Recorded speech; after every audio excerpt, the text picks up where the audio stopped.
તો good morning guys. તો અયોધ્યાથી નીકળે અમને ઓલમોસ્ટ 12 કલાક જેવું થયું ને 12 કલાકમાં અમે 600 કિલોમીટર કવર કર્યું છે અને અહીંથી અમારું ઘર ઓલમોસ્ટ 700 કિલોમીટર જેટલું બાકી છે. અને અત્યારે અમે હોલ્ડ લીધો છે ચા પાણી નાસ્તો કરવા અને ફ્રેશ થવા માટે.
તો અત્યારે અમે ઊભા છીએ જમવા માટે. હજુ પણ અહીંયાથી અમદાવાદ 460 કિલોમીટર દૂર છે, એટલે ઓલમોસ્ટ 8 કલાક જેવું ટ્રાવેલિંગ હજુ પણ બાકી છે. જો રસ્તામાં જોઈશું કોઈ મંદિર આવતું હશે કે હા તે હશે ને બધાને જવું હશે તો અમે દર્શન કરતા જઈશું. વાગ્યા છે અત્યારે 2, એટલે 8 કલાકના હિસાબે અમે ઓલમોસ્ટ 10 વાગે પહોંચશું. પણ લાગતું નથી કે 10 વાગે, બિકોઝ રસ્તામાં ક્યાંક ઊભું રહેવું પડે, ફ્રેશ થવું પડે હાથ. એટલે અમે ઓલમોસ્ટ 12-1 વાગે તો આરામથી અમે અમદાવાદમાં પહોંચી જઈશું. હું અને કર્મભાઈ બંને જમીને વહેલા બહાર આવી ગયા અને બીજા બધાની આવવાની અમે વેઇટ કરીએ છીએ. એ બધા આવી જાય પછી અમે અમદાવાદ તરફ આગળ વધીશું.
તો અમે ગુજરાતમાં એન્ટર થઈ ગયા છીએ અને અહીંયા હોર્નિશ દેખાય તો અમે અહીંયા ચા પાણી નાસ્તો કરવા ઊભા છીએ. જમવાનું ક્યાંક આગળ સેટ થશે સારું તો કરી લઈશું, કારણ કે અહીંયા અત્યારે કોઈને ભૂખ જેવું નથી, એટલે અમે ચા પાણી નાસ્તો જ કરવા ઊભા છીએ.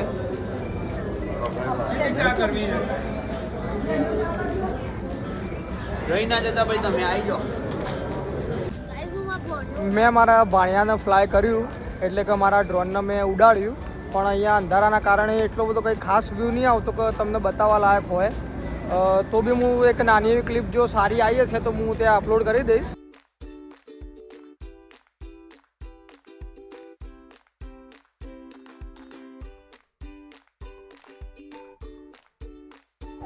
તો અમે ફાઇનલી અમારા ઘરે પહોંચી ગયા. તો આ સાથે અમારી અમદાવાદથી પ્રયાગરાજની ટ્રીપ અહીંયા પૂરી થાય છે. અત્યારે એમાં પાછળ અમારો સામાન ઉતરે છે. તો બહુ જ મજા આવી અમને આ ટ્રીપમાં, બહુ જ યાદગાર ટ્રીપ રહી. આ અમારી ટ્રીપ જીવનભર અમને યાદ રહેશે. તો બધાનો હું થેન્ક યુ, આભાર માનું છું કે ભાઈ બહુ જ મોજ મસ્તી કરી અમે.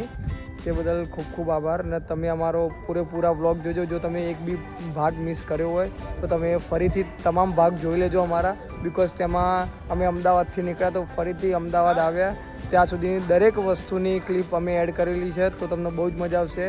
આભાર તમારો. અહીંયા આપણે પ્રયાગરાજની સિરીઝનો અંત આવે છે.